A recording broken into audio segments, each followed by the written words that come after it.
Good day po sa inyong lahat. Welcome na naman sa another episode ng ating vlog. Yan. So, kumusta na po kayo? Ako po ay andito ngayon sa harap ng aking desktop. Nagre-reply po ng mga inquiries ninyo. May mga nagpapabook ng ating RTL na pang July 20. May mga nagtatanong din kung ano yung mga pwede nilang gawin sa kanilang mga problema. So yung mga iba kasi may mga nagtatai daw ng green. Ayan. So alam nyo na po, CXD3 lang po yung katapat niyan or Pyristat.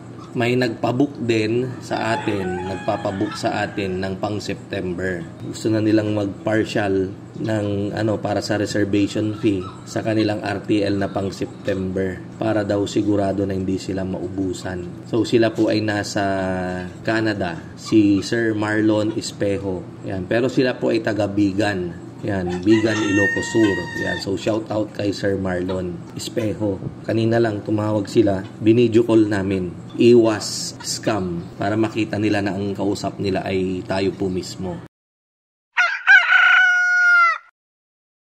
Ngayong umaga, habang ako po ay nagre-reply, isa sa mga nagtanong dito ay ang dati na nating nabigyan ng RTL. Wala pong iba kundi si Ma'am Sally Pacheca Baringki. Ayan. So kung di ako nagkakamali, sila po ay taga Cavite na nabigyan natin ng RTL. Meron silang katanungan, babasahin ko. Sabi niya rito, kulang po kung nakakaapekto po ba ang panahon natin ngayon na summer sa pangingitlog ng mga manok. Kasi po lumiliit ang itlog ng manok ko nitong nag-summer. Bumalik po sa small, medium at pullets. Noong nakakaraan po kasi wala na pong small at pullets halos. Puro medium na, large at XL na po. Ano po kaya ang dahilan? And ano po kaya ang solusyon? Please reply po. Thanks. Thank you, Ma'am Sally, dun sa katanungan ninyo. Kaya ko na rin naisipang i-vlog yung kasagutan ay para makinabang na rin ang karamihan.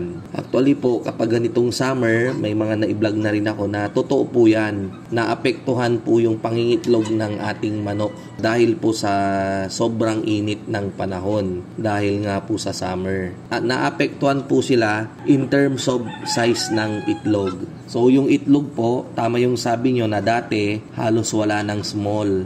More on medium na po kayo, large at saka XL. Pero ngayon, dumami na naman yung small at meron pang ang piwi. Kaya po nagkakaganon kasi nga po dahil sa sobrang init, yung manok po natin, instead na makakain siya ng maayos, hindi po sila nakakakain ng maayos.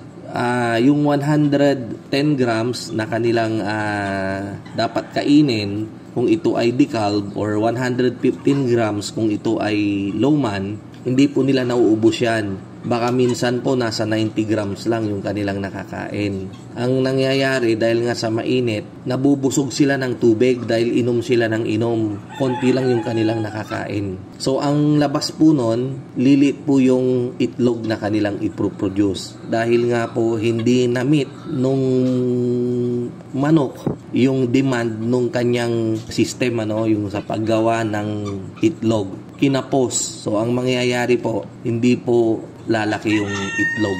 Liliit po siya. Ayan, so ganun po yon. Kaya po, wag po kayong magtaka.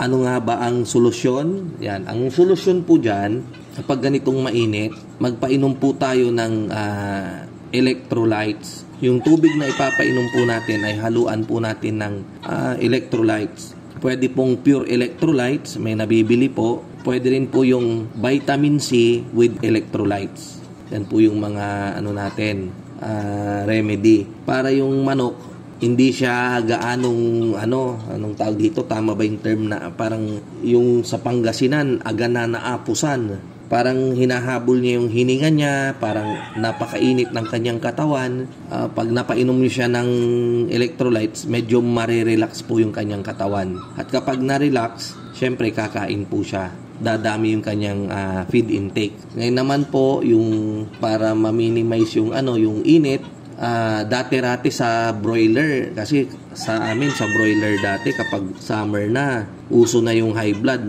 nahi-heat stroke yung mga manok, lalo na sa mga bandang 1:00, 2:00. Pag yung walang hangin, sobrang init, naku po, asahan nyo po, sako-sako yung pupulutin naming mortality dahil sa heat stroke. So ang ginagawa po namin, kung ano-anong mga diskarte, yung bubungan namin, dinidilig po namin yan pagdating ng 12:00. 12:00 po ng tanghali, naglalagay kami ng hose, ini-sprayhan namin para yung init ng yero mabawasan po. May mga iba rin po kaming ginagawa, naglalagay po kami ng parang yung mist, yung shower dun sa taas ng bubungan. Iikot-ikot lang po yun, continuous, para yung tubig palamigin niya yung yero. At ang epekto po nun, hindi gaanong mainit dun sa silungan ng yero, dun sa kulungan ng manok.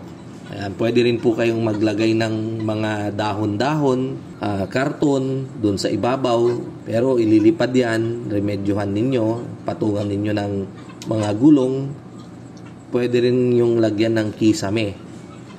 Pwede rin electric pan. Ayan, so yan yung mga remedyo po dyan. Maging tayo na tao ay mag-iingat din kasi sa sobrang init. Yung heat index namin dito sa Dagupan kahapon ay nasa 43 degrees. Yung mga nakarang taon, inabot po kami ng hanggang 52. Ayan, so sobrang init po noon kasi malapit kami rito sa dagat. So, mag-iingat po tayo. Sana nabigyan ko ng kasagutan, maayos na kasagutan yung katanungan nyo, Ma'am Sally. At kumusta na po kayo? Regards po sa inyong lahat dyan. Ayan, so maraming salamat po. Kita-kita po ulit tayo sa mga susunod nating vlog. Ayan, mabuhay po.